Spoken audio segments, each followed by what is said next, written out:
Bonjour à toutes, voilà, écoutez, on va démarrer le shiur on va traiter un sujet qui se trouve dans la paracha de Toldot. Alors comme à notre habitude, on va essayer de réfléchir voilà, sur un passage de la paracha. C'est marqué, et les Toldot Yitzhak ben Abraham, Abraham le Yitzhak, on vous dit que voici les descendants d'Yitzhak, fils d'Abraham, Abraham engendre Yitzhak. Va Yitzhak ben Arbaim Shana. Yitzhak avait 40 ans, Bekarto et Rivka, lorsqu'il épouse Rivka, Bat Betuel à Arami, mi Padan Aram, donc qui était la fille de Betuel, qui était un araméen, mi Padan Aram. Il était issu de Padan Aram. Achot Lavan, elle était aussi la sœur de Lavan, à Arami, l'Olisha qu'il a prise pour femme. Rachid nous dit, évidemment qu'on savait, voilà, Rachid nous dit comme ça, Vechi Adain lo nirtav shi bat Betuel v'achot Lavan. Est-ce que jusqu'à présent on ne savait pas qu'elle était à la fois la sœur de Lavan et la fille de Betuel et qu'elle vivait à Padan Aram? À quoi ça sert? Oui, on sait pertinemment que Eliezer, quand il est parti chercher une femme pour Yitzhak, il a été à Aram Naharaim, donc c'est cet endroit. Et il a rencontré Rivka, ensuite on lui présentait son père. Betuel, il a rencontré son frère qui était Lavan, et on nous dit qu'elle vivait à Padan Aram. Donc on savait pertinemment, toutes ces informations, elles étaient connues. Pourquoi nous l'avons répété juste là en nous disant qu'il a épousé cette femme, la femme qui était la fille de Betuel, la sœur de Lavan, etc. Rachid dit, en fait, pourquoi ça a été dit? Il dit, pourquoi? Pour dire qu'en fait, elle a la guide chez Bita, chez Jvacha, pardon, on va dire un Jvach, chez Ita Bat Racha. En fait, cette fille, c'était une fille d'un Racha. Ouais, sa fille est la fille d'un Racha. Achot Racha. Elle était la sœur d'un Racha, qui était Lavan, Umkoma Anche Racha. Et l'endroit où elle vivait, c'était des gens des Rishaim. Ça va? Velolam Davimasem. Qu'est-ce qu'elle a fait? Elle a jamais essayé d'apprendre des gens de toute l'influence qui était autour d'elle, autant familiale, c'était son père, autant c'était son frère, autant c'était l'endroit où elle vivait. L'olam damimasem, elle s'est refusée à vouloir apprendre et tomber sous l'influence de tout ce qu'elle voyait autour d'elle. Ça veut dire qu'elle avait déjà, a priori, des idées très claires sur ce qu'elle devait être. Et elle a dit, ça je veux pas, ça je veux pas, ça je veux pas, c'est toujours battu contre ça. D'accord? Bon, moi, ce qui m'intéresse, c'est de réfléchir à ça. Voilà, on va essayer de réfléchir ensemble. D'abord, d'essayer de comprendre quel était le projet d'Abraham. Parce qu'Abraham, je sais pas, il est entouré d'idolâtres. Toute la terre est pleine d'idolâtres. Voilà, lui, il a étudié à la Yeshiva de Shem, donc il a développé ce monothéisme qu'il a fait savoir et grandir dans le monde. C'est ça qu'il a fait, hein, c'est ça son travail. Mais entouré de gens qui sont complètement idolâtres. Bon, le projet d'Abraham, il faut bien, bon, il va avoir un enfant. Mais il n'a pas trouvé, parmi ses élèves, il n'a pas trouvé une fille qui correspondait à son fils. Il n'a pas su trouver autour de lui, donc il a demandé à son serviteur Eliar d'aller chercher dans sa famille. Mais bon, il sait pertinemment que sa famille, c'est tous des Hachaim, quoi. C'est tous des idolâtres, etc. Donc, le projet, il est carrément caduc, quoi. C'est bizarre. Comment il va construire le peuple juif à partir de ça? Et là, on nous dit que cette fille, c'est qui? C'est Rivka. Oui. D'un autre côté, Yitzhak, il a fait la Akedat Yitzhak. Ça veut dire qu'il a été capable de donner sa vie, ouais, pour Hachem, quoi. Donc il arrive à un niveau extrême. Ouais, où est-ce qu'on va trouver une fille qui correspond à ce niveau-là? Où est-ce qu'on va trouver une fille qui correspond, même si on trouve une fille qui a des qualités exceptionnelles, mais d'arriver à une Messirut Nefesh aussi grande et d'un don de soi qui est aussi grand que celui d'Israël, où est-ce qu'on va trouver? Vous avez compris? C'est qui cette femme? C'est Rivka. Son père, c'est un rachat. Sa sœur, son fils, son frère, c'est un rachat. Et elle vit pas à Bnei-Brak, elle vit dans une ville de Rishaim, quoi. C'est incroyable, hein? Qu'est-ce que ça veut dire? Qu'est-ce que ça veut dire? À part ça, il faut aussi savoir que, est-ce qu'elle a choisi d'avoir un père pareil? Non. Est-ce qu'elle a choisi d'avoir un frère pareil? Est-ce qu'elle a choisi de vivre dans une ville pareille? Qui c'est qui l'a mis là? Qui c'est qui l'a fait naître à cet endroit? Hachem. Qu'est-ce qu'il veut Hachem? Est-ce que c'est l'endroit propice pour évoluer? C'est l'endroit propice où alors aimer être? C'est une fille qui a des valeurs, etc. On va pas la mettre dans la gueule du loup en la mettant dans un endroit pareil, avec un père pareil, un rachat pareil. Qu'est-ce que ça veut dire? Pourquoi Hachem il fait une chose pareille? Ouais. Ça veut dire aussi que, d'accord, ça veut dire aussi que ce qu'on n'a pas choisi dans sa vie, ouais, est-ce qu'on est en droit de regretter l'endroit où on est né, nos parents, hein? On dit, ah, si j'avais eu des parents autrement, autres que cela, si j'avais vécu ailleurs, j'aurais été une autre femme. Est-ce qu'on peut regretter là où on est né, nos parents? Est-ce qu'on peut regretter? En se disant, mais si j'avais pu choisir, j'ai pas choisi, hein, mais j'aurais pris autre chose, j'aurais vécu ailleurs. Non, pourquoi? Donc ça veut dire que l'endroit le plus propice pour que j'évolue, c'est là où je me trouve. C'est les parents que j'ai eus, c'est les frères que j'ai eus, les sœurs que j'ai eus, l'environnement dans lequel je vis, c'est ça, c'est ça. Mais c'est quoi? Ça veut dire quoi? Qu'est-ce qu'elle a gagné, elle? Elle s'est battue contre son environnement, ses parents, elle a dû se battre, n'est-ce pas? Ouais. Donc on apprend ici une chose très importante. Ça veut dire que on peut jamais être critique, on va dire critique dans le sens où d'être dans le regret ou d'être dans la critique de la chose que je vis au présent ou l'endroit où je suis né ou quoi que ce soit, parce que les choses que vous n'avez pas choisies, alors ça a été organisé, pensé, réfléchi par Hachem. Et c'est l'endroit le plus propice pour que vous évoluez, l'endroit le plus adapté à ce que vous devez être. C'est ça qu'Hachem il a pensé. Un petit peu comme. Vous avez Yochebed, elle est tombée enceinte, bon, mais elle ne sait pas est-ce qu'elle a un garçon ou une fille, elle n'en sait rien. Mais il y a un décret, vous savez, on est en Égypte, et Paro, il a décrété que tous les garçons qui naîtraient, on les tuerait. Bon, elle ne sait pas si elle va coucher d'un garçon ou une fille, bon, elle accouche prématurément de Moshe Rabbeinu. Et elle sait que dans 3 mois, ils vont venir la chercher pour savoir ce qu'elle a eu comme enfant. Donc elle a 3 mois, elle a gardé, donc 7e, 8e, 9e mois, elle garde cet enfant. Après, elle sait bien qu'ils vont le tuer, donc elle met cet enfant dans un berceau et elle le laisse partir dans le Nil. Ça va? Où est-ce qu'il va être récupéré? Hein? Batia. Bat Paro. Dans le royaume de Pharaon. Qu'est-ce qu'il va devenir? Un enfant de 3 mois. Il est né au royaume, là où tout le monde aurait rêvé d'être. Hein, je vous dis, c'est ça, non? Qu'est-ce qu'il va devenir cet enfant? Hein? Hein?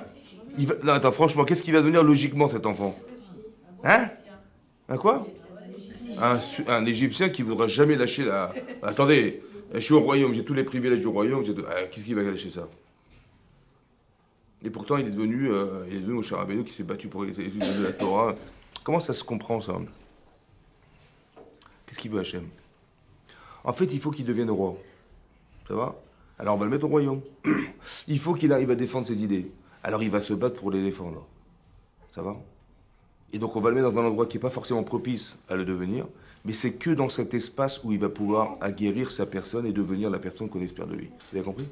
Ça veut dire que quand je vis quelque chose qui n'est pas facile à vivre, oui, dans le cadre de... J'imagine, Rivka, elle a dû souffrir, ouais, d'avoir un père rachat, de savoir que, voilà, mais qu'est-ce qu'il fabrique, etc. Oui, ça veut dire aussi quelque part que il ne faut pas penser que, parce qu'on a des repères, ce sont nos parents, on a des repères. Ouais, le premier réflexe, c'est de ressembler à son père et sa mère, évidemment, c'est ça. Hein. On a des repères familiaux, on a des frères et des sœurs, la fraternité se crée en famille. Tout ce que vous allez construire dans votre vie se vit dans les 4 murs de votre maison. Après, le reste, c'est de la culture. Mais tout ce que vous êtes fondamentalement devenu, ouais, les vraies valeurs, elles se construisent à la maison, c'est comme ça. C'est pour ça qu'on fait Hanouka Dabaït, parce qu'on va inaugurer la maison, c'est fondamental, c'est le Beth Amikdash, c'est cette maison. Qu'est-ce qui va se passer? Elle va grandir. Mais qu'est-ce que font les gens en général? Ils disent, bah, je vais faire comme papa, ou je vais faire comme maman, ou je vais faire comme... Elle a été capable de se dire, mais est-ce que ce que papa fait est cohérent? Je vais tirer des leçons de ses erreurs. Vous avez compris? Je sais ce que je pense devoir faire, mais quand je vois ça... Bah, soit je suis horrible, je suis estomaqué par ce qu'il a fait mon père, ou je dis mais jamais je ferai ça. Comme une fois j'ai reçu un couple, le type il me dit, écoutez j'ai appris avec ma femme, je dis qu'est-ce qu'il y a? Ouais, il me dit, elle ose me critiquer, elle ose imposer ses idées, madame, mais ma mère à la maison, mais jamais elle a ouvert sa bouche. Je veux dire, mais non, mais je vous dis franchement, mais ma soeur c'est pareil, jamais devant son mari elle oserait dire quoi que ce soit, vous comprenez? Et je dis, mais c'est le mari qui s'impose. C'est voilà, mon père, j'ai toujours vu comme ça, etc. Je lui dis, bon, mais je comprends, tu t'es assimilé à ton père, t'es un homme, je comprends. Mais pourquoi tu n'as pas souffert de ce que ta mère a vécu? Tu te rends compte, elle n'a jamais pu s'exprimer. Elle est toujours écrasée par son mari. Toujours. Moi, je sais pas, j'aurais vu ça, j'aurais dit, mais moi, ma femme, jamais je lui ferai un truc pareil. Je veux dire, vous avez compris? Non, mais c'est ça. Au lieu de tirer des leçons de ce qu'il voit, de l'horreur de ce qu'il est en train de voir, il dit, non, mais moi, je vais faire comme mon père. Vous avez compris? L'Olam Damima Asem, ça veut dire elle a vu un truc pareil, elle a dit mais jamais je ressemblerai à ça. Je veux dire, vous avez compris ce que je veux dire? C'est vrai qu'on est absorbé parce qu'on a des repères familiaux évidemment, mais est-ce qu'on doit être aussi dans la critique de ce qu'on voit ou bien de dire non moi c'est ce que j'ai vu, c'est ce que je vais faire, voilà. Voilà, et ça me contente parce que voilà, j'ai des pouvoirs, j'ai des je sais pas quoi. Mais non, c'est pas comme ça qu'on réfléchit. Vous avez compris? C'est ça l'Olam d'Amimacem. En fait, qu'est-ce qu'elle a fait? Pourquoi Hachem il a été trouvé cette femme en particulier pour Yitzhak? Parce que ce qu'il faut voir, c'est les midotes. Ça veut dire, Abraham, c'est le chesed. Abraham, c'est le chesed, ça veut dire, il va devenir en donnant, en partageant, il va côtoyer des personnes, il va s'enrichir de la relation à l'autre. C'est ça c'est Abraham Avinu. Yitzhak, c'est exactement le contraire. C'est quelqu'un qui est dans l'introspection, dans la réflexion. La Gvura, c'est-à-dire qu'il est gibor, il a un Yetzerara, et qu'il s'acharne sur lui, mais il va essayer de comprendre comment il fonctionne, de quelle nature il est fait, qu'est-ce qui le pousse à devenir cet homme, etc. Qu'est-ce qu'il a besoin de. Et ça, c'est ça, comme ça qu'il va devenir un tzaddik. Donc il fait exactement, il va éliminer, on va dire, il va essayer mieux de se comprendre, mieux s'accepter, mieux essayer de définir qui il est, comprendre fondamentalement quelles sont ses forces et ses faiblesses. Ça, c'est d'être gibor. Voilà. Maintenant, cette femme, qu'est-ce qu'elle a fait toute sa vie? Ben, elle s'est battue contre les expériences extérieures, les influences extérieures. Donc elle était gibor, elle était forte dans ses idées. Elle aurait pu se laisser influencer. Eh ben non, elle a dit non, je refuse, non, je suis forte, donc je sais que c'est faux, je suis cohérente. Et cette cohérence, elle va se battre pour la défendre. Un peu comme Avraham Avinu. Avraham Avinu, on lui dit, écoute, c'est simple, ou tu fais Avodazara, ou je te jette dans la fournaise. Hein. Il est prêt à risquer sa vie pour ses idées. Ça veut dire qu'il est gibor, il est fort. Ça veut dire qu'il a des idées, il lâche pas. Il est têtu dans le bien. Ça veut dire qu'il est têtu à mort, ouais, mais dans quelque chose qui sait être juste. Ouais. Il est prêt même à sacrifier sa vie pour défendre ses idées, c'est ça. Et donc ça c'est la force d'Abraham Avinu. Ben, il a trouvé une fille qui est un peu comme ça. C'est-à-dire que Yitzhak, il a hérité de cette force-là. Vous avez vu qu'Abraham, il est Baal Chesed, mais toutes les nisyonotes qu'il a eues, c'est pour développer sa Gvura. Ataï Adarti qui irait le matin. Maintenant, je sais que tu crains Hachem. Ça veut dire qu'il a eu des épreuves. On dit d'Abraham, c'est le Baal Chesed qui représente le Chesed, mais en fait, toutes ces épreuves qu'il a eues, c'est des épreuves d'Irat Shamaim. Est-ce qu'il va faire abstraction de ses intérêts de service d'Hachem? Et c'est ça la Gvura, la capacité à être gibor. Ça veut dire qu'est-ce qu'on doit faire? On doit être émotionnellement touché par des idées qu'on a très fortement ancrées en soi. Et maintenant qu'elles sont confrontées à la rue, elles sont confrontées à l'extérieur, est-ce qu'on va lâcher, est-ce qu'on va céder ou est-ce qu'on va se maintenir? Est-ce qu'on va se renforcer? Est-ce qu'on va être forte? Est-ce qu'on va être musclé? On va muscler cette capacité à savoir être vrai ou pas. Alors qu'est-ce que fait Hachem? Il la met, hop, tu vas naître chez Lavan. Un petit peu comme Yaakov, il va partir 14 ans à la yeshiva, il va rencontrer, c'est qui son beau-père? Le champion du monde de la roublardise, c'est-à-dire le plus rachat que... Incroyable, il va tomber, il va partir à la yeshiva parce qu'il va apprendre la vérité de la Torah. Après, ok, tu connais la Torah, super, mais non, on ne te demande pas de savoir la Torah, on te demande de la vivre. Dans la vie, qu'est-ce que tu vas faire? Tu vas te confronter, est-ce que tu vas rester émette alors que tu vis avec un chakran? Ou tu vas devenir fou parce qu'il va t'escroquer en permanence ou tu vas rester honnête. Vous avez compris? C'est ça. Et ça, c'est l'épreuve de Yaakov. C'est pareil. Ça veut dire qu'il faut savoir que ce que vous voyez autour de vous, l'endroit où vous vivez, les parents que vous avez eus, etc., ils vous ont apporté des choses et aussi on s'est battu contre quelques éléments qu'il aurait fallu ne pas accepter non plus. Et c'est ça qui nous a renforcés. Vous avez compris? C'est ça qui a fait de nous des femmes fortes, des femmes... Ici, c'est une femme qui a du courage, une femme qui a des idéaux, qui ne veut pas se laisser influencer par la hiérarchie, bien que c'est son père, bien qu'elle le respecte son père, bien tout ce que tu voulais, mais elle sait qu'elle doit défendre ça. Et c'est ça sa force. Elle a développé en fait sa Dirat Shamaïm, en fait, à l'extrême limite de ce qu'elle est. Autant Yitzhak Avinu, il était capable de sacrifier sa vie pour Hachem. Donc il arrive à un niveau de doucha exceptionnel. Autant cette femme, elle a fait son travail, elle, à l'intérieur de sa maison. Vous avez compris? Le même travail qu'Yitzhak il a fait, lui, en faisant la Hakedat Yitzhak, elle a fait sa propre Hakeda, elle.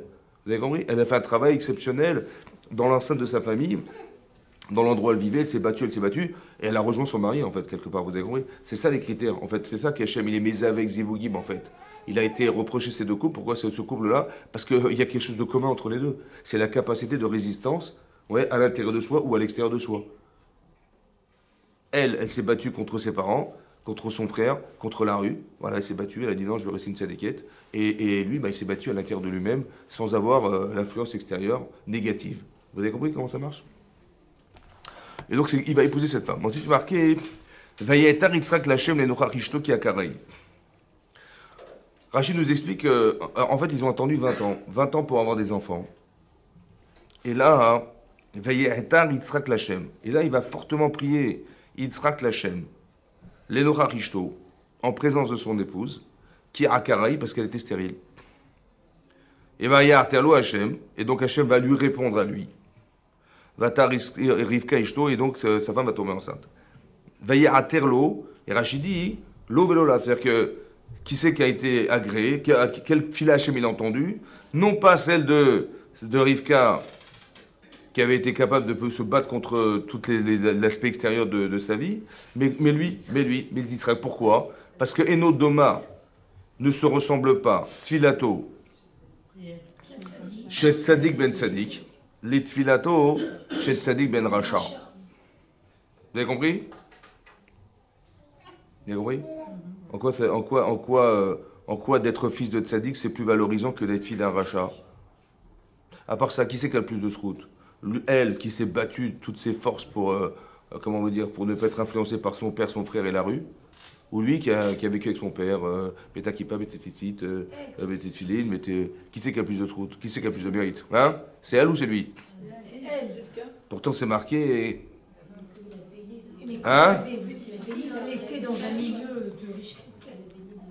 Elle a résisté. Est-ce que ce qu'on doit apprendre de la Rashi, c'est de dire qu'il est fils de tzaddik, il a vécu dans un milieu familial exceptionnel, donc il est devenu fortement un tzaddik, c'est ça ou pas? Ou non, c'est que malgré tout, il est devenu un tzaddik. Attention.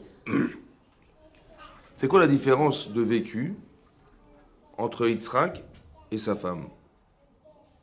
Là-bas, le Horachaz, qui était Rav Simcha Zissel, il a expliqué comme ça. Il pose la question. C'est bizarre. Comment dire qu'elle avait moins de mérite que son mari? C'est bizarre. Il explique comme ça. Si quelqu'un, il est dans le noir, dans l'obscurité totale, il n'y a rien à voir. Ça va, il ne voit rien du tout, il est dans le noir total. Elle est dans l'obscurité totale. Sa seule lumière, c'est elle, en fait. Mais tout autour d'elle, c'est l'obscurité totale. Son père, c'est l'obscurantisme profond. La rue, c'est pareil. Tout est contre elle. Ça va? Qu'est-ce qu'elle recherche en vérité? Elle recherche la lumière. Elle recherche là où ça s'éclaire. C'est bon? Est-ce que c'est facile dans le noir de trouver la lumière? Est-ce que c'est facile de choisir la lumière dans le noir? Est-ce que c'est facile de choisir la lumière dans le noir? C'est facile ou pas? Dites oui. C'est facile. Ben, je suis dans le noir total et on me gratte une allumette. Tiens, enfin, je vois. C'est facile d'accepter la lumière dans le noir. C'est logique, ça va? Mais est-ce que c'est facile d'accepter la lumière dans la lumière? Vous êtes dans la lumière. C'est facile? C'est très compliqué de créer la lumière lorsqu'il y a déjà de la lumière. Moi, j'ai un père exceptionnel, c'est Abraham Avinu. Ça va? Maintenant, il m'a appris tout, il m'a tout appris. Le problème, c'est que j'ai été éduqué dans la Torah. Mais est-ce que je suis l'homme de la Torah? Est-ce que je suis un tzaddik sous prétexte que j'ai été éduqué à être un tzaddik? Ou je suis? J'ai choisi de l'être? Ou je le suis parce que mon père il m'a dit il faut pas être fini, il faut pas être kippa, Elle a choisi d'être cette femme ou pas? Elle a choisi ou pas? Bien sûr, elle aurait pu glisser dans la perversion la plus grande, ouais ou non? Ben elle dit non, je refuse. Elle a choisi ou pas elle? Est-ce que lui il a choisi? Vous avez compris? Est-ce que c'est plus facile pour elle ou c'est plus facile pour lui? C'est plus facile pour elle. Bien sûr, parce que quand on est dans un monde obscur comme celui-là, de choisir la lumière, c'est facile. Parce qu'elle voit, elle sait ce qu'elle doit faire. Mais est-ce que quelqu'un qui est déjà dans la lumière, il doit trouver la lumière? C'est très dur. C'est beaucoup plus compliqué de s'affirmer dans un monde, on va dire orthodoxe, lorsqu'on est déjà dans un monde orthodoxe. C'est ça qu'il explique. C'est plus compliqué de devenir cet homme. Or, c'est marqué qu'il est devenu un tzaddik. Ça veut dire qu'il a compris quelque chose. Qu'est-ce que je vais dire à mes enfants pour qu'ils deviennent des tzaddikim alors qu'ils vivent dans un milieu qui est entouré de tzaddikim? On va dire, je vais copier sur lui. Mais on t'a pas demandé de copier sur lui. On t'a demandé de l'être. Vous avez compris? Comme un petit peu, regardez. Le Rav Dessler, il explique que Lot, il a fait Missirut Nefesh, il a risqué sa vie, hein, ouais, pour recevoir les anges qui étaient venus lui annoncer qu'ils allaient détruire Sodome. Il savait pertinemment que dans l'hospitalité, il allait mourir. Moussa Nefesh. Et d'un autre côté, il a eu un petit Yetzirah, à un moment donné, vous savez quoi, hein, que quand ils sont arrivés en Mitzraïm, et que Sarah, elle a dit, oui, Avram est mon frère, il a mis Yetzirah, hein, de dire non, c'est son mari, pour qu'il reçoive de l'argent. Ça va? Vous voyez le truc ou pas? C'est-à-dire, c'est son beau-frère, Avram Avinu. Hein. Il dit, je vais dénoncer mon frère, il va mourir, c'est pas grave, mais moi je vais retirer des bénéfices. Vous voyez le niveau? Comment c'est possible? D'un côté, il a un Yetzirah à dénoncer son beau-frère, que genre il est pas son frère, mais il est vraiment son mari, et qu'on va tuer Avram pour lui prendre sa femme. Et puis c'est pas grave, au moins on fera des cadeaux. J'aurais dénoncé le truc, super. Ouais. Regardez les tzara qu'il a, d'une faiblesse incroyable, et d'un autre côté, il est prêt à mourir pour la Messirut Nefesh qu'il a. Comment c'est possible? Comment on peut être à la fois dans un paradoxe aussi grand? Comment c'est possible? Chazak. Alors il explique que ce qu'il a fait, le chinour, c'est du chinour. C'est-à-dire qu'il a dit, je vais te bosser un Nefesh parce que j'ai appris chez Abraham, mais c'est du chinour. Il est pas construit. La preuve, c'est il avait un Yetzara à dénoncer son beau-frère pour essayer de soutirer de l'argent. Comment tu peux être aussi faible et aussi fort? Chinour. Ça veut dire que, est-ce qu'on est les êtres qui ont été éduqués, ou bien il aurait fallu faire ce choix d'être? Vous avez compris la différence? C'est ça qui est compliqué. C'est ça qui est marqué dans la Torah. Il est devenu tzaddik ben tzaddik. En vérité, le chidouche, il n'est pas d'être le fils d'un tzaddik. Non. C'est d'être devenu un tzaddik malgré tout. C'est pas qu'il a robotisé tout ce qu'on lui a appris, etc. Il a fait comme papa m'a dit, il m'a fait comme papa m'a dit. Non, il faut s'attribuer les choses. Et c'est ça qui est compliqué pour quelqu'un qui est déjà dans les lumière. Quelqu'un qui n'est pas dans les lumière, il est contrasté entre la rue et lui, il dit, ben moi jamais de la vie, je vais faire ça. Donc, mais le choix, il est pas shoot. Il est pas shoot le choix. Évidemment, j'ai pas envie de ressembler à ça, évidemment. Mais quand tu es dans la lumière, à quoi tu vas ressembler? Quelle est ta fonction fondamentale? Comment tu vas devenir cette personne? C'est plus compliqué. Alors comment ça marche? Comment on arrive à ça? Comment on arrive à ça? C'est ça qui est compliqué. Ouais. Il a marqué qu'il était tzaddik, fils de tzaddik. Ça va? Comment on devient tzaddik? C'est ça qu'il faut comprendre. Alors c'est marqué ici, dans le texte. Je vous lis le texte. C'est marqué Vayetar Yitzhak Lachem. Il a prié fortement Hachem. Pourquoi il a prié? Pourquoi il a prié?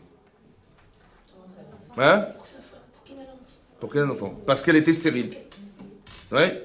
Moi, comment vous auriez écrit? Moi, j'aurais écrit Vayetar Yitzhak Lachem, qui a Karaï.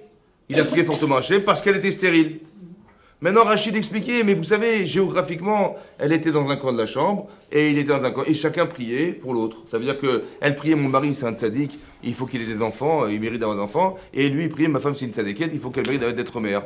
Et chacun, il priait pour l'autre. Ça va? Voilà ce qui est marqué dans Rachid. D'accord? Chacun.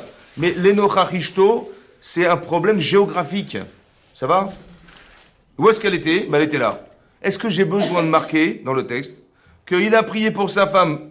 Il a prié fortement Hachem, en présence de sa femme, entre parenthèses, parce qu'elle était stérile. Non, il fallait marquer, il a prié fortement pour sa femme parce qu'elle était stérile. Mais alors qu'elle était là, elle était là, Chazako Baruch. Mais l'information géographique, elle est secondaire par rapport à la raison de la prière. Donc il fallait marquer, il a prié pour elle parce qu'elle était stérile. Évidemment, elle était aussi, virgule, géographiquement présente. Non, il n'est pas marqué comme ça. Il y a marqué, il a prié fortement Hachem, en présence de sa femme, parce qu'elle était stérile. Est-ce que la stérilité, c'est d'arriver à être soit plus présente, ou la stérilité, c'est le premier essentiel, et bien, aussi géographiquement, on nous dit qu'elle était présente. Pourquoi on a mis au milieu la présence de sa femme? Ça va? Qui c'est qui souffre le plus? C'est lui de ne pas avoir d'enfant, ou elle de ne pas en avoir? Qui c'est une femme qui est stérile? Qui c'est qui souffre? C'est elle qui souffre le plus? Ou c'est lui qui souffre le plus? Pourquoi c'est elle? Hein? Ben, chacun veut des enfants. Lui, il veut être père de famille. Elle veut être mère de famille. Elle veut avoir des enfants. Le bonheur d'avoir des enfants. Chacun. Qu'est-ce qu'il y a de différent entre un homme et sa femme pour expliquer que comment dire, la souffrance est plus grande dans la jante féminine que dans la jante masculine? Comment vous... Hein? Parce que quoi? C'est ça. C'est ce qu'a dit Rachel. Imaïn meta anochi. Ouais, c'est ça. Et un mari, il peut en avoir avec une autre femme. C'est vrai. À part ça, est-ce qu'elle ne va pas culpabiliser, elle, en se disant, mon mari, il ne pourrait jamais être père de famille sans moi? Ouais. Donc elle se dit, mais elle est en souffrance de savoir que son mari, il ne sera jamais père de famille. Vous comprenez? Et à part ça, je pense qu'elle a peur de divorcer, comme Rachel, après 10 ans, elle a dit, mais Jacob, il va me divorcer, et je vais devoir épouser Esav. C'est ce qu'elle avait peur. Rachel avait peur de ça. Comme ça, Rachel ramène. Ouais. Donc elle a peur de se séparer de son mari. Elle a peur, elle culpabilise parce qu'elle se dit, mon mari, il n'aura jamais d'enfant sans moi. C'est ça, il n'y a que moi qui peux lui procurer ce bonheur. Et troisièmement, une femme, elle a un désir d'enfant qui est très fort. D'où on sait qu'elle a un désir d'enfant très fort. Oui. Là-bas, le Rav Chaim Shmulevitz, il amène une preuve. Il dit comme ça. Vous savez que c'est connu, il y a une femme, malheureusement, qui avait perdu son enfant, et l'autre, et qu'est-ce qu'elle a fait, cette femme? Elle a été volée l'enfant d'une autre femme. Ouais. Et donc, qu'est-ce qui s'est passé? Donc, elles ont été voir Shlomo Ameler. Il dit, chacune prétextait c'était son enfant. Ouais, c'est le mien, c'est le mien, c'est le mien. Chacune disait que c'était le sien. Qu'est-ce qu'il a dit? Il a dit, écoutez, on va le couper en deux. Alors, il y a une femme qui dit, écoutez, coupez-le. Et l'autre, elle a dit, ben non, écoutez, donnez-lui, je préfère qu'il vive et qu'il... Elle a dit, la mère qui a eu pitié, c'est la vraie, et celle qui a pas eu, qui avait rien à perdre, elle a dit, ben c'est pas grave, coupez-le, c'était elle, la fausse mère. Maintenant, il pose la question suivante, et je vous pose la question à vous. Qu'est-ce qui est pire, frère des Shalom, hein, d'avoir perdu son enfant, ou d'avoir été, ou bien qu'on nous ait volé un enfant, ou de l'avoir volé. La femme, elle a perdu son enfant, elle ne reverra plus, elle fait le deuil. Mais l'autre, elle ne peut pas faire le deuil, parce qu'on lui a volé cet enfant. Donc il est vivant, mais il n'est pas là. C'est pire. Mais non, il explique que, évidemment que d'avoir été volé, c'est pire que d'avoir perdu. Maintenant, celle qui l'a volé, comment c'est possible qu'elle puisse provoquer chez l'autre une chose qui est pire que ce qu'elle a vécu elle-même? Comment c'est possible? Elle va voler l'enfant, oui ou non? Mais elle va voler l'enfant, mais elle va provoquer chez l'autre une souffrance qui est beaucoup plus grande que la sienne. Comment c'est possible? Vous avez vu comment le désir d'enfant, il est aveuglant au point d'être capable de faire un truc pareil? C'est de là qu'on voit que le désir d'enfant, il est très fort chez une femme. Puisqu'il est plus fort que la souffrance qu'elle organise, qui est la pire que ce qu'elle a vécu elle. Et oui, voilà ce qu'il dit. Donc on voit que le désir d'enfant, il est très fort chez une femme. Et donc c'est ça. Maintenant, écoutez-moi bien. Si la femme, elle souffre plus que son mari, si elle fait la tête, elle est malheureuse, et il sera qui voit ça, il dit, mais qu'est-ce qui t'arrive encore? Qu'est-ce que t'as là? Il dit, mais écoute, je sais pas quoi te dire, on n'a pas d'enfant et tout. T'as pas d'enfant, t'as pas... Mais va voir des gynécos, je sais pas, va t'occuper de... Mais t'as des problèmes de femme, mais va t'occuper de... Mais c'est ton problème, ma chérie, va t'occuper de... Mais vas-y, mais arrête de pleurer, vas-y, occupe-toi de toi, va voir des gynécos, C'est ça, ouais, c'est ça qu'il va dire. C'est ça qu'il a dit, Yitzhak. C'est ce qu'il a fait, Yitzhak. C'est quoi un tzaddik? C'est quoi un tzaddik? C'est comme ça. Il dit, mais qu'est-ce que t'as? Qu'est-ce que t'as? Il dit, mais écoute, je suis malheureuse. Je dis, mais qu'est-ce que t'as? Mais on n'a pas d'enfant. Je dis, alors, bon, d'accord, on en aura, qu'est-ce qu'il y a? Il va lui tirer les verres du nez. Et alors, qu'est-ce qu'il y a? On n'a pas d'enfant. On en aura, c'est pas grave, voilà, prie. Il dit, mais non, mais elle va lui expliquer, mais je culpabilise. Elle va lui expliquer, mais je suis malheureuse. On n'a pas d'enfant, je suis malheureuse. Et puis j'ai peur qu'on divorce. Il faut qu'il lui fasse sortir tout ce qu'elle a dans le ventre. Maintenant, sa souffrance à lui, elle est moins importante que son épouse. Donc il aurait moins besoin de prier qu'elle. Mais vous savez ce qu'il va faire, Yitzhak? Il va prendre à charge la souffrance de sa femme. Il y a marqué Vayetar Lachem, l'enochachishto, en présence de sa femme, qui a carré puisqu'elle était stérile. Vous avez compris? La présence de sa femme, c'est qu'il a pris en charge la souffrance de sa femme. C'est ça un tzaddik, fils de tzaddik. Vous avez compris la différence? C'est pas qu'il a dit, écoute, on est des tzaddikim, on va avoir des enfants, t'inquiète pas. Non, c'est pas ça qu'il a fait. Il a pris en charge. Ça veut dire qu'il l'enochachishto, elle était présente dans sa prière. Pourquoi c'est marqué qu'il était tzaddik ben tzaddik? La différence entre lui et son père. Vous avez vu que Sarah, elle a eu le même problème. Après 10 ans vécu en Eretz Israël, elle n'avait pas d'enfant. Elle a dit même, Rachid dit même le Shrud Eretz, ça n'a pas suffi pour qu'elle puisse avoir des enfants. Qu'est-ce qu'elle a fait, Sarah? Est-ce que c'est féminin un truc pareil? Une femme, elle n'a pas d'enfant, elle dit écoutez, on n'a pas d'enfant, bon, ben, j'ai une très bonne idée. J'ai une très bonne amie, une fille. Je crois que je vais donner à mon mari, il va l'épouser, on aura des enfants. Est-ce que c'est normal ça?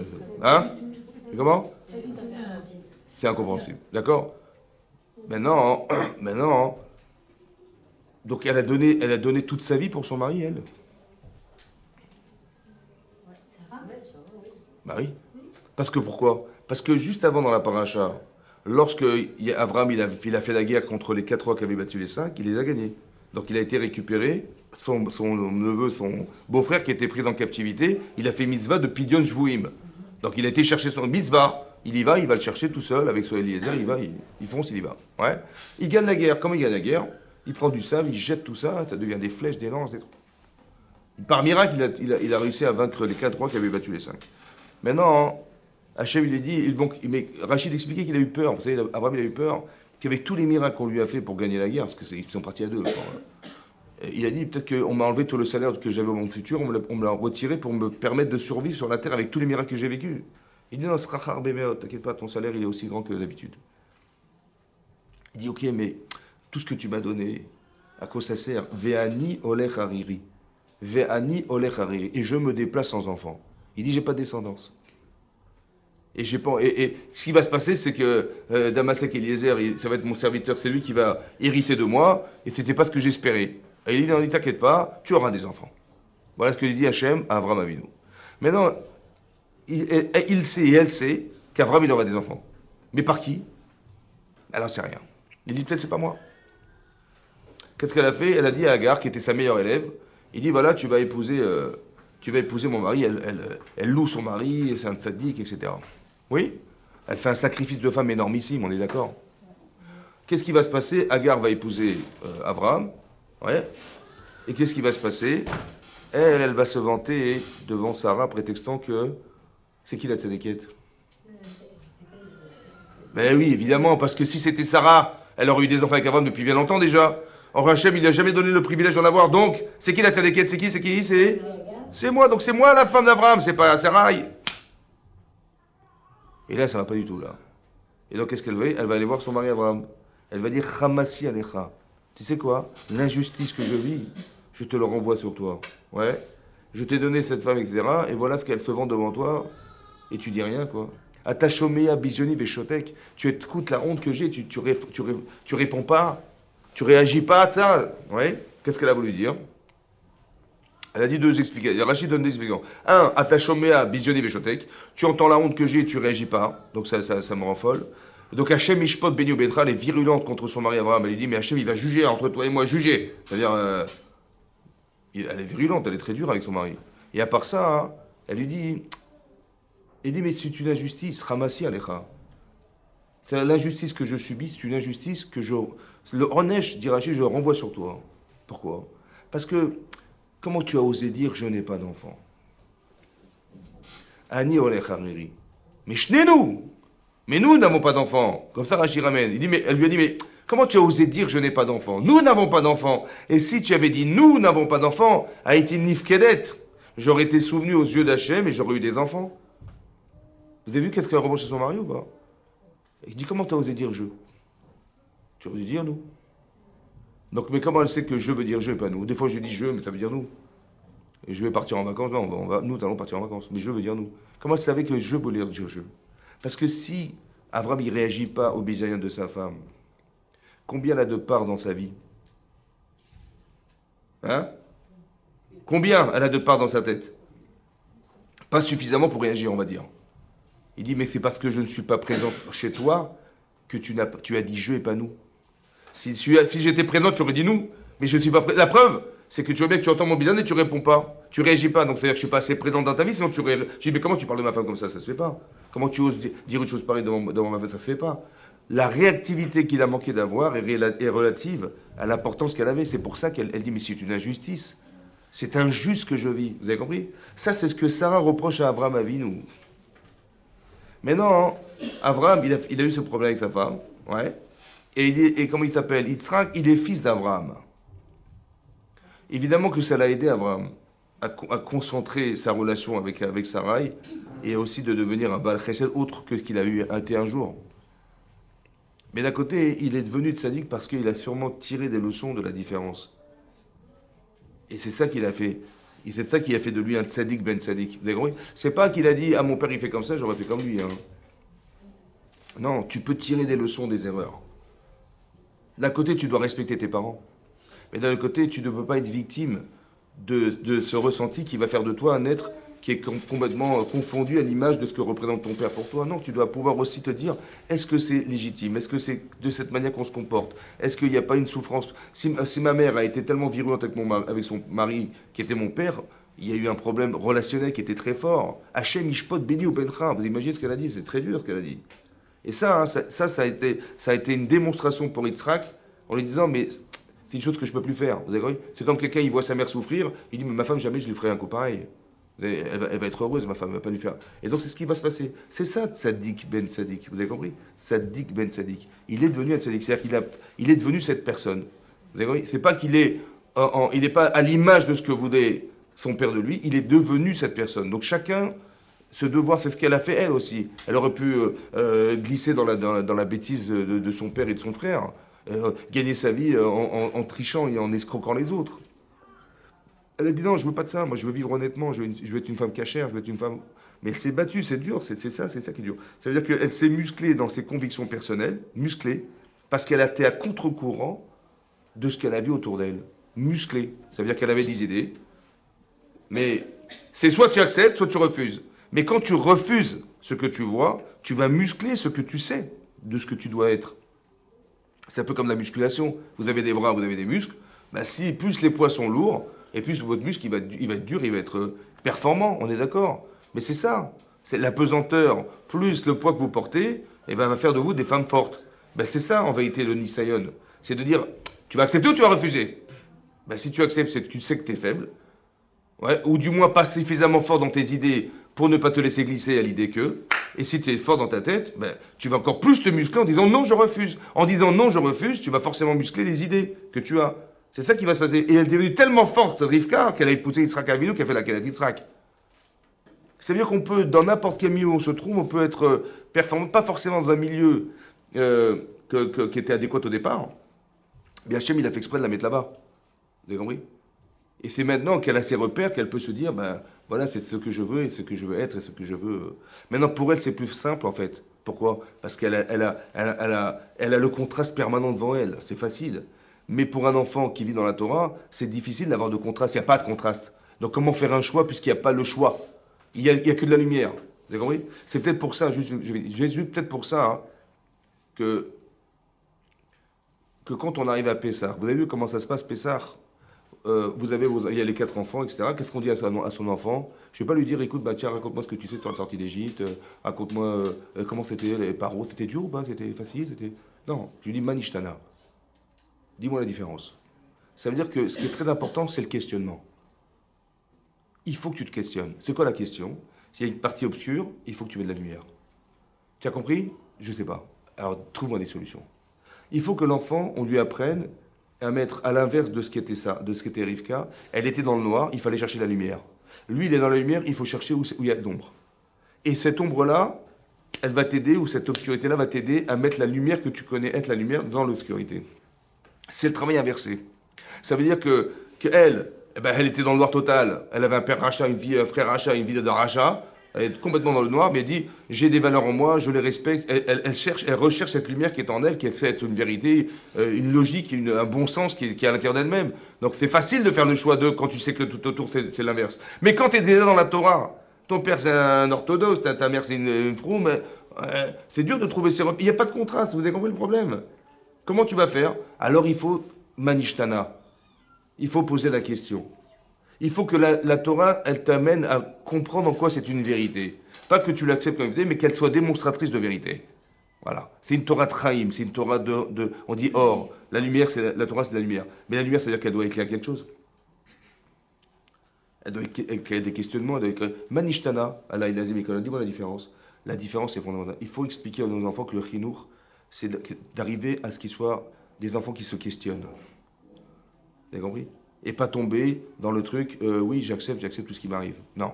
Il faut que tu te questionnes, il faut que tu t'interroges, il faut que tu te poses des questions. Des fois, elles sont dures. Tu vois, des choses dans la Torah, c'est dur à voir. Mais en quoi c'est possible? Comme on dit, par exemple, Sarah, elle avait 127 ans. Ça va? Veyu Chaye Sarah, mais Hashana, Veisrim Shana, Hashanim. Femme exceptionnelle, hein? Yu Chaye Sarah. Et c'était la vie de Sarah. Rachidi, Kulan Shavim Letova. Ça veut dire que tout ce qu'elle a vécu, les 127 années de sa vie, tout équivalente, Letova. C'est quoi Letova?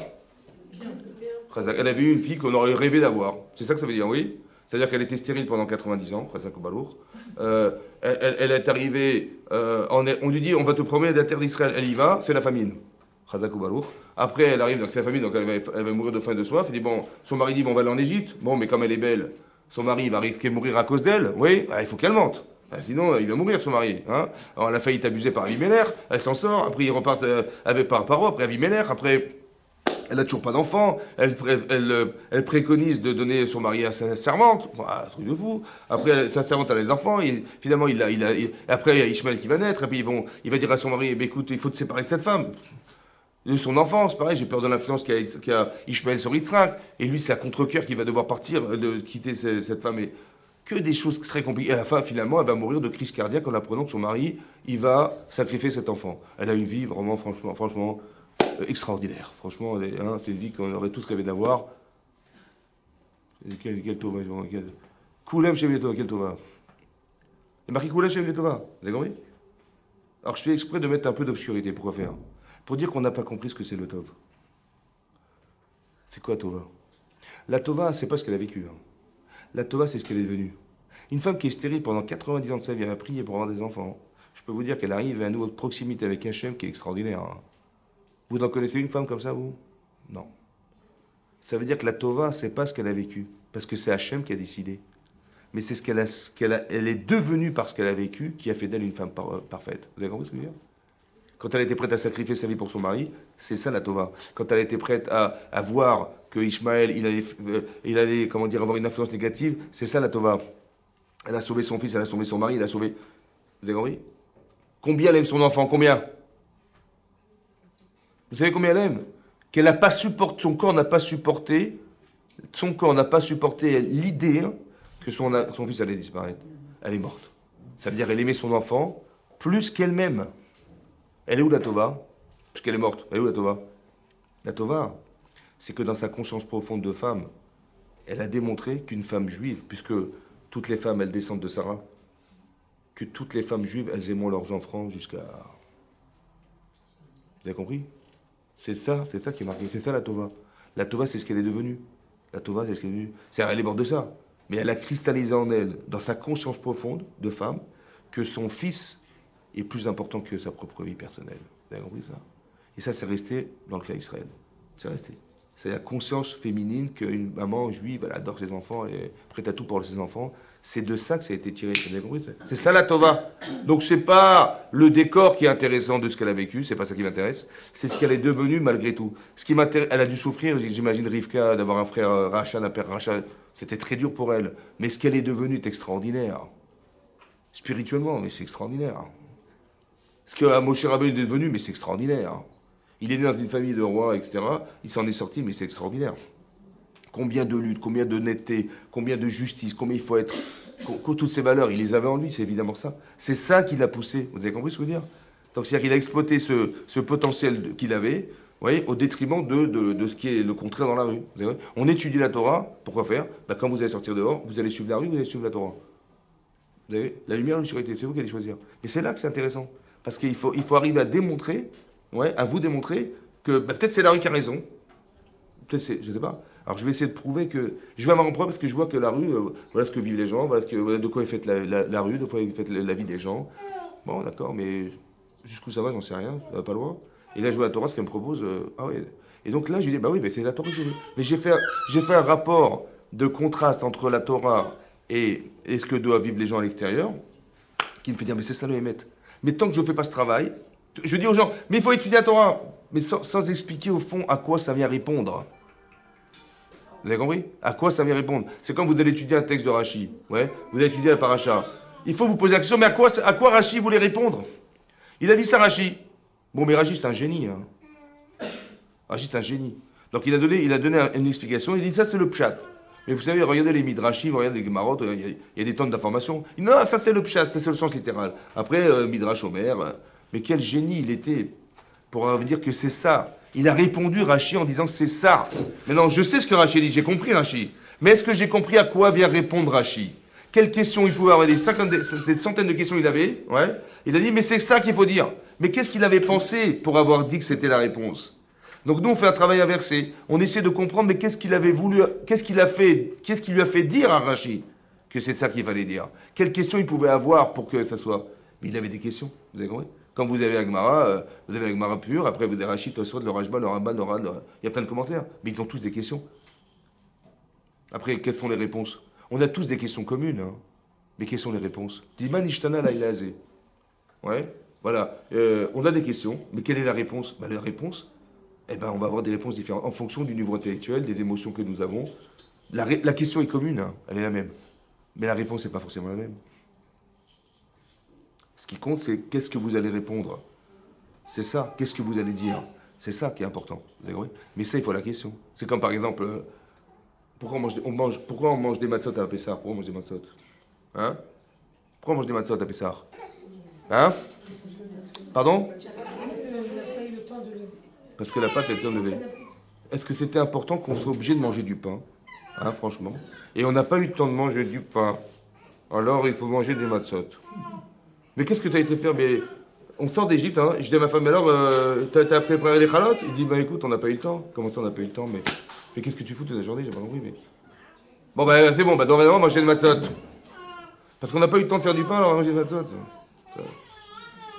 Vous n'avez pas la question, hein? Et à part ça, c'est marqué, Rachid ramène que quand Abraham, il a proposé à sa femme de faire des hougot, c'était Pessah. Hougot, matzot. Lot, il a proposé à manger aux anges des matzot. Et Rachid, il c'était Pessah. Mais non, est-ce qu'Abraham, il est sorti d'Égypte? Est-ce que ses parents sont sortis d'Égypte? Non plus. Est-ce que Lot, il est sorti d'Égypte? Non plus, ses parents non plus. Donc il a voté nous, on est sorti d'Égypte. Vous n'avez pas la question, mais comment il a pu manger des matzot, mais il n'est pas sorti d'Égypte? Est-ce que manger des matzot, c'est se souvenir de la sortie d'Égypte, ou bien il y a quelque chose d'autre dans les matzot? Vous avez compris? Qu'il faut comprendre. Mais si vous n'avez pas la question, il dit, on mange des matzot en souvenir de la sortie d'Égypte. Ça va? Oui, non. C'est marqué dans le Midrash Rabbah, qu'Hachem istakel bedoraita ou baralma. Oui, donc la Torah existait 2000 ans avant la création du monde. Or, dans la Torah, c'est marqué, Baerev tochlu matzot. Le soir de Pessah, vous mangerez des matzot. Donc ça veut dire que la mitzvah existait avant la création du monde ou pas? Est-ce que la mitzvah existant avant la création, elle peut être subordonnée à l'histoire du monde? Oui ou non? Mais non! Si la Torah existait avant la création du monde, elle ne peut pas être subordonnée à l'histoire. Tu dis, moi je mange parce que mon père il a mangé des matzot. Mais c'est pas possible. Puisque la mitzvah existait avant l'histoire du monde. Donc je ne peux pas subordonner la mitzvah à l'histoire du monde. Vous avez compris ou pas? Donc c'est quoi Pessah? Mais si vous n'avez pas de questions, on peut rentrer dans un truc, on ne comprend rien. On va faire comme on a toujours su. On va se souvenir de...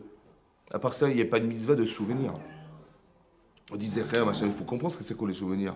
Tout ça, c'est des questions qu'on doit se poser. Après, vous avez le Maharal, vous avez plein de commentaires qui expliquent ce que c'était que Pessah. C'est quoi la liberté, quel rapport entre la liberté et Pessah?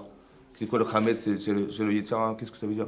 Il faut comprendre tout ça. Mais c'est parce que vous avez la question que vous pouvez mettre un nouvel éclairage sur ce que la Torah voulait dire. Mais si vous n'avez pas de questions, vous allez rester... On va rester traditionnel, quoi. Voilà, c'est marqué ça, on va lire, on va traduire en fait ce qui est marqué dans la paracha sans fondamentalement comprendre. Vous pouvez lire la paracha sans rien comprendre du tout. Vous dites, bah, à l'époque, les femmes, elles donnaient leurs servantes à leur mari. Alors que Chava, elle a préféré que meure Adam Arishon plutôt qu'il épouse une femme qu'elle. Hein. Je veux dire, c'est-à-dire que la nature féminine, c'est pas d'accepter qu'il y ait une femme dans son couple, ça n'existe pas, ça. Et elle a fait ça. Il faut comprendre ce que ça veut dire. Pourquoi elle a fait ça? Vous avez compris? Et tout ça, donc il faut... Si vous avez... La Torah est faite de réflexion, elle est faite de questions, elle est faite de... Donc il faut... C'est ça les chidushim, c'est ça qu'on va apprendre. C'est ça la Torah émet. C'est ça qu'il faut faire. Donc il ne faut pas lire de façon superficielle, ouais. Il faut essayer de voir, voilà, un petit passage que je vous donne, mais aussi je vous donne un autre exemple, vous allez comprendre. Finalement, elle va tomber enceinte, oui. Elle va avoir des enfants, en fait, elle ne sait pas ce qu'elle a, elle ne comprend pas comment, une fois, elle passe devant un Beth Avodazara, une maison d'idolâtrie, l'enfant veut sortir, elle ne comprend pas, et Beth Avodazara, elle dit j'ai un enfant, la histoire, bizarre. Après ça, le Midrash dit, elle a été voir ses copines, il dit mais vous avez tellement de difficultés à avoir des tombes enceintes et être en grossesse comme ça, il dit mais moi j'ai des tiraillements très très douloureux, ça pousse toute la journée. Il dit mais non, pas du tout, donc elle ne comprend pas ce qui lui arrive. Elle a été, alors qu'est-ce qu'elle a dit? Regardez ce qu'elle a dit. Elle a dit... Vatomer, elle a dit comme ça, va être trop tsesua benim bekerba, d'accord? Vatomer, elle a dit imken lamazé anochi. Comment vous traduisez ça? Imken, si c'est ainsi, lamazé. Pourquoi? Cela, anochi. Il manque pas, il manque. Il n'y a pas de verbe dans la phrase. Lamazé, du petit nègre. Lamazé anochi. Pourquoi cela, moi? C'est normal qu'elle ait dit ça? Mais non, lamazé anochi. Anochi, pourquoi cela, moi? Ça ne veut rien dire ce qu'elle a. Hein? Qu'est-ce qu'elle a dit? Qu'est-ce qu'elle a dit? Lamazé anochi. On n'a rien compris.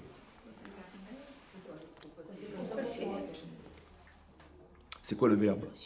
Qu'est-ce qu'elle a dit? C'est quoi le verbe de la phrase? Elle a dit lamazé anochi. Pourquoi je? Je quoi? Pourquoi je souffre? Pourquoi je quoi? Hein? Comment? Comment? Pourquoi je suis quoi? Le verbe d'être de quoi? Il faut... Je suis quoi? Pourquoi j'existe? Pourquoi je suis tiraillée? Ça m'arrive ça. Je suis comme ça. Je souffre. Pourquoi je souffre? Alors, pourquoi je souffre? On dit pourquoi je souffre? Ok. Alors regardez ce que dit Rashi. Regardez comment il a traduit Rashi. Lamazé anochi. Rashi dit comme ça. Lama anochi mit'ava. Pourquoi j'ai tellement désiré ou mit palelet aller rayon et prier pour tomber enceinte. Vous avez vu, elle n'a pas dit pourquoi je souffre. Elle a dit pourquoi j'ai tellement désiré tomber enceinte, c'est pour avoir des enfants, un enfant complètement tordu. Ça veut dire qu'elle est en train de dire quoi? Lama iti mit'ava. J'ai tellement désiré, j'ai prié de toutes mes forces pour avoir un enfant, mais celui-là, j'en veux pas, celui-là. Oui ou non? Exactement. Là-bas, le Midrash dit, à cause de ça, elle aurait dû avoir combien d'enfants? 12, elle a eu 2. Vous avez vu? Elle a dit la mazé anochi. Alama anochi était mitava. Pourquoi j'ai tellement désiré tomber enceinte alors que c'est pas ce que je voulais? C'est-à-dire qu'elle est devenue une sadéquette, mais en fait, elle a regretté ce qu'elle avait vécu. Ça va? C'est dur ce qu'elle a comme épreuve quand même. Parce qu'elle s'est battue contre le mal, elle voit que son fils qu'elle porte en elle, il est complètement tiré par le mal. Elle comprend rien. En fait, elle a 2 enfants. Ça va? Elle a dit elle a mazé anochi. Ça va? Qu'est-ce qu'il a dit, Esav? Quand tu lui dis, il a dit, tu veux, quand il a voulu, Yaakov de racheter sa Bechora, ouais, oui, il a dit, Ani olech lamut, lamazeli Bechora, lamazeli Bechora, ça vous rappelle rien ou pas? C'est quoi lamazeli? Lamazeli Bechora, il n'y a pas de verbe. Ça vous rappelle quoi? C'est marrant parce qu'il a la même expression que sa mère. Truc de dingue ou quoi? Ça veut dire quoi? Quand elle a dit, mais la mazé anochi, mais je regrette, j'aurais jamais voulu tomber enceinte. Mais qu'est-ce qu'elle est en train de dire? Que l'enfant que je porte en moi, disons la partie négative que je porte en moi, j'en veux pas. Oui, non. Est-ce qu'elle n'a pas déjà été ma fredette? Elle n'a pas séparé les enfants déjà, en disant ça. Je regrette. Non? Et donc lui, comment il se ressent dans son ventre? Ben, un refus. Donc, il est le bécha ou il n'est pas? Mais il ne se ressent pas. Peut-être ça veut dire que le refus qu'il a d'être, il vient de sa mère qui a refusé de l'accepter. Et c'est pour ça qu'il a dit la malzeli bechora. Peut-être. Vous avez compris ce que je veux dire? Ça veut dire c'est profond. Hein. Ça veut dire que vous avez compris. Ça veut dire que ce qu'on dit en vérité, ça a des conséquences profondes sur ça, hein? Alors que lui, alors qu'il était censé l'être ou pas? Ben non. Mais il a une tendance. Mais est-ce qu'elle n'a pas accentué, elle n'a pas donné, elle n'a pas fait en sorte que lui-même il se sentait être l'enfant qu'on avait fait de lui, comme ça on le regarde, donc comme ça on parle de lui. Vous avez compris ce que je veux dire? C'est pour ça qu'il faut faire très attention. C'est un enseignement qu'on apprend ici, faire attention à ce qu'on dit. Que même dans le ventre de sa mère, un enfant il ressent des choses très très vraies, très fortes. Il ressent les sentiments de sa mère. C'est ça qui m'a. Comment? J'ose espérer qu'il n'y a pas de fatalité. Il n'y a pas de fatalité. Non, il n'y a pas de fatalité. Seulement c'est ma mère qui me dit que je suis. Est-ce que j'accepte ce que ma mère me dit? Non. Il ne faut pas que je l'accepte. C'est comme Caïn. Comment il s'appelle? Caïn. Pourquoi Caïn? Parce que sa mère, elle lui a dit, va ton mère, Kaniti Ishet Hashem. Rachid dit que Kaniti Ishet Hashem, j'ai acquis un homme avec Hashem, c'est-à-dire, tu es le premier enfant né d'Hashem. Tu t'appelles Caïn. Kaniti Ishet, c'est la contraction. C'est elle qui lui a dit, tu es le numéro 1. Donc qu'est-ce qu'il va faire toute sa vie? Il essaie d'être le numéro 1. Mais non, il n'est jamais le numéro 1. C'est toujours son frère numéro 2. C'est pour ça qu'il tue son frère. C'est pour ça que. Vous avez compris? Pourquoi? Parce que ma mère m'a dit que je suis numéro 1. Donc il faut que je prouve que je suis numéro 1. Donc je vais amener Corban, et Hachem il va me dire non, t'es numéro 2. Vous avez compris? Et donc je suis en conflit permanent. Mais pourquoi? Parce que dans l'idée, je suis le numéro 1. C'est ma mère qui me l'a dit. Vous avez compris ce que je veux dire? Et donc il va se battre toute sa vie à cause de ça. Alors qu'il pourrait dire, bah, je suis numéro 1. C'est ma mère qui m'a dit, bon, bah, c'est flatteur, merci, mais il faut que je le devienne. Il ne faut pas que ça soit un état de fait. Genre c'est un état. Voilà, je suis numéro 1, je suis le Bechor, c'est un état. Non. Il faut que tu deviennes cet enfant. Il faut que tu prouves que tu es le Bechor. Mais pas que parce que tu es Bechor, tu as des droits. Tu n'as aucun droit sur personne. Hein. Vous avez compris? Seulement, tu as des devoirs de numéro 1. Tu n'as pas des droits de numéro 1. Il dit, mais je suis numéro 1. Donc lui, il est numéro 2. Si, numéro 1, ça va pas. Donc je tue mon frère pour que je reste numéro 1. Vous avez compris ce qui se passe? Tout ça parce qu'on lui a dit qu'il était numéro 1. Faire attention à ça. Chazak ou Baruch. Chazak.